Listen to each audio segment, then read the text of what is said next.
Hello guys, welcome back to another episode here on European Confessions. There is a message that I want to share with you guys, and this dear brother of ours, I had been speaking with him for a very long time until he called me and he gave me this confession as a WhatsApp voice note. The message reads like this: "Hello my brother, how are you? Can you please post for me as anonymous? I have my own confession that I want you to read on your channel. My brother, my story goes on like this. I started working as a truck driver, and when I started working, the only problem that was there in the company, the person who had got me hired, he was the one who was making life for me to be very difficult in that company that I was now working for. One day he told me that I had only gotten hired because he had no choice. He was the one who was responsible for hiring drivers in that company. I was the one who had offered him a lot of money because in that company it is a very big trucking company and you have to pay, because on the day when we got tested, we were more than 40 guys and there were only 3 truck drivers that were needed on that day. So when I went there, I had already given him my money as well as other people that were there. After I had spoken with them, I then found out that they had already given them their monies. So I had to think very fast, but what they do is that if you do not get the job, then they will refund you back your money. But this money that you would have given them, the boss does not even know about it. It is a backroom deal. When I saw the situation, that was when I had to think very fast. I then wrote him an SMS and I told him that on top of the money that I have given you, boss, if you want, when I get the job, if they test me and if I pass, I will give you half of my salary for 2 months. And he was very happy. So this was a very good deal for him and he ended up hiring me. But after I had started working for that company, that was when he started saying that he was regretting because he wanted to hire his own wife's relative into that company. So I think that his plan was that he wanted me to work for only 3 months so that he won't refund me all of the money that I had paid him, because you pay quite a lot, my brother. You pay him 10,000 rands for you to get a job as a driver. So I think that he only wanted to spend my money, and after spending my money, then he'll get me fired and I'll never have a full refund of my money. So my brother, when I started working for that company,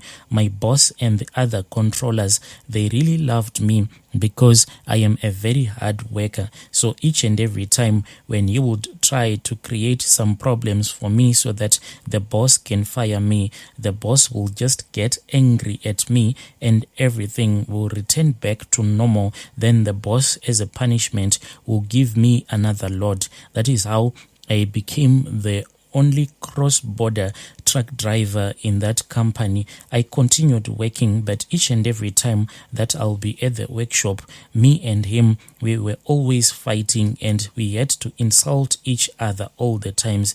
And whenever I'll bring my truck back to the workshop, you would always find something wrong with my truck. If you would find that there was nothing that would be wrong with my truck, that is when you would come up with all of those stories and you will say that, why are you not keeping your truck clean? Thereby, I am going to fine you some money. And the money that you'll be fining me, it will be a lot of money. So I then realized that each and every month I was losing a lot of money non-stop.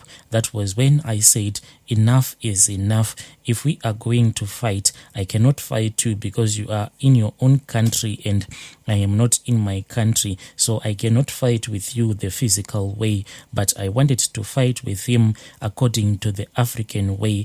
And it was time for me to head back home. When I was back home, that was when I revisited this other old lady, and I told her all of the problems that I was facing at my workplace. To make her to feel so much pain, I told her that, look, all those groceries that I sent you here and there, because in our village I am a man whereby I try to take care of the elderly people in the village, those ones that have their children who came here to South Africa, but after their children came here to South Africa, their children would have chosen to forget their parents. I try by all means to send them money for groceries and stuff like that, so that God can give me some blessings. I then particularly went to this other elderly woman who was still alive at that time, who is from our village, and I knew that if I was going to complain to her, and if I tell her that if I get fired from this job, then I won't have any money to assist her. And I saw that there was so much pain and anger in her eyes after I had told her that there was this other man back in South Africa who wanted me to lose this job, and this job, it was the one that was making it possible for me to assist her. So my brother, she then made these other charms. She gave me this other oil, and she said that this is lion oil, and she gave me snake oil, but not your regular snake. It was oil that had been taken from a python. They had killed a python, and that python had been dried up. After that, they took the fat from that python. Just like people are afraid of lions and people are afraid of snakes, like she said, whenever this man who was our manager will be looking at me, he would feel very terrified. So this man, my brother, he was a South African, and I am a guy who is from Zim. So we were always fighting because I was the only guy from Zim who was in that company. So he wanted me out of that company as quickly as possible. But I was fighting for my own space, since I am the only guy who is doing the cross-border loads. These other guys, they didn't want to go to Zambia or to DRC. They only wanted to do the local loads. But at the end of the month, I was getting a lot of payout. So they didn't understand that since I am the one who is doing the cross-border routes, which are very dangerous, that is why my pay is quite high. These charms, my brother, I was supposed to keep them at all the times in my car or in my truck. For the first 2 years before that woman had passed away, everything was perfect. It was really perfect.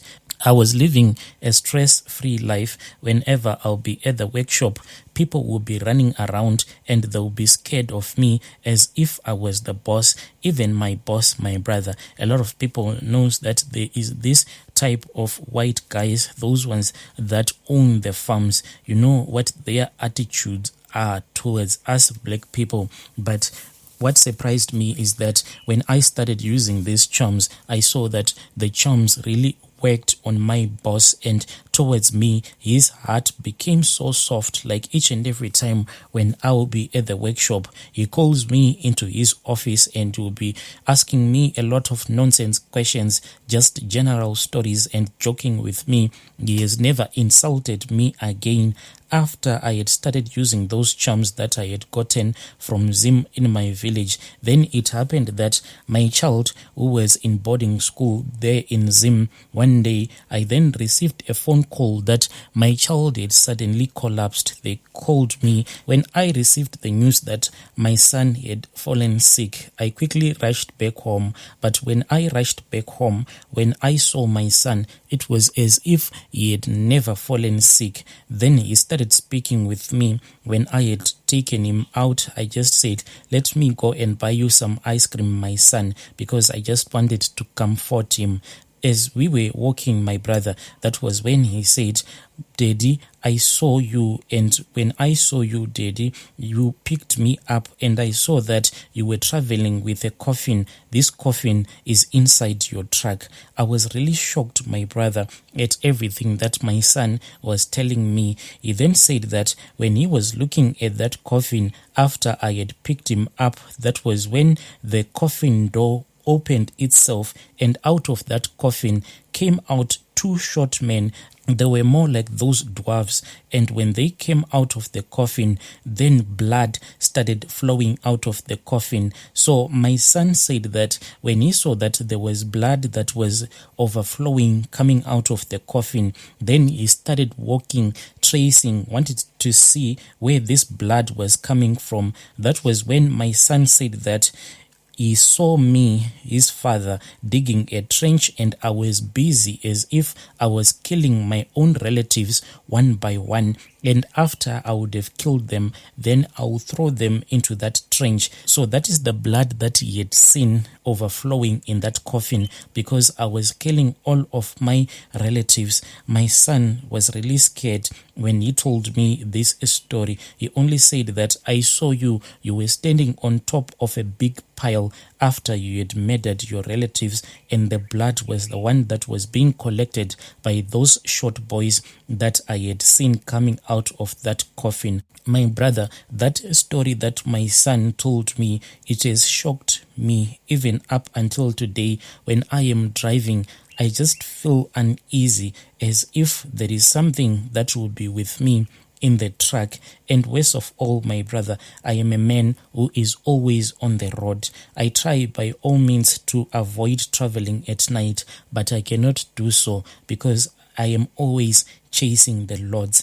I am afraid that one day maybe I am going to see a ghost or to see a demonic thing that will scare me and will cause me to have an accident. None of my relatives has passed away since I used those charms. Those charms, my brother, I still have them. What I do is that when I travel across the borders and when I come back, if there are no Lords, if I am supposed to go and rest, I will then take those charms. The charms, my brother, they are not your charms whereby if you see them, you see that these are charms. It is just a simple tree root that was given to me, so I just keep it in the truck or in my car at all the times. When I remove it from my truck, quickly I walk fast to the place where we park our cars, then I'll just place it in my car because it is supposed to stay in a car or in a truck at all the times. I even showed this tree root to my wife, but she does not know the story behind this charm. I only told her that this charm will protect me from having accidents, and as a woman who cares for me, she thinks that indeed this charm is there to protect me from having an accident. But when I took all of these charms, my brother, I only used my emotions and I was not thinking properly, not knowing if these charms will fight against me one day.